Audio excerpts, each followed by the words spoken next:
एकतर weight gain जास्त असतं बऱ्याचशा PCODच्या पेशंट्समध्ये. मग त्यामुळे वेट लॉस करणं हा त्यांचा मेन हे पाहिजे, मोटिव्ह पाहिजे.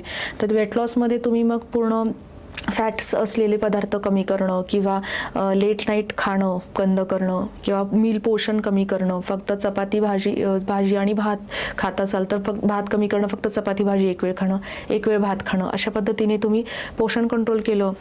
त्याच्यासोबत हेवी ब्रेकफास्ट आणि मील्स थोडे थोडे कमी किंवा भाजके अन्न खाणं किंवा आठवड्यातून 1-2 दिवस उपवास करणं.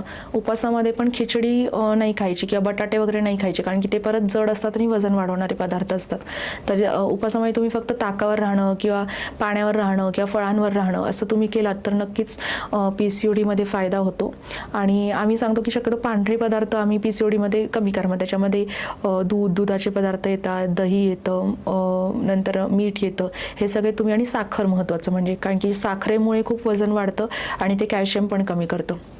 त्यामुळे हे पदार्थ कमी केले तर निश्चितच वजन तुमचं आटोक्यात येतं आणि PCODचे सगळेच कंप्लेंट्स जसं की अनियमित पाणी येणं, हिरसुटिझम किंवा केस वगैरे आपल्या गालावरती वगैरे येणं आणि चिडचिड होणं वगैरे, हे सगळेच त्यांचे सिम्पटम्स कमी होतात.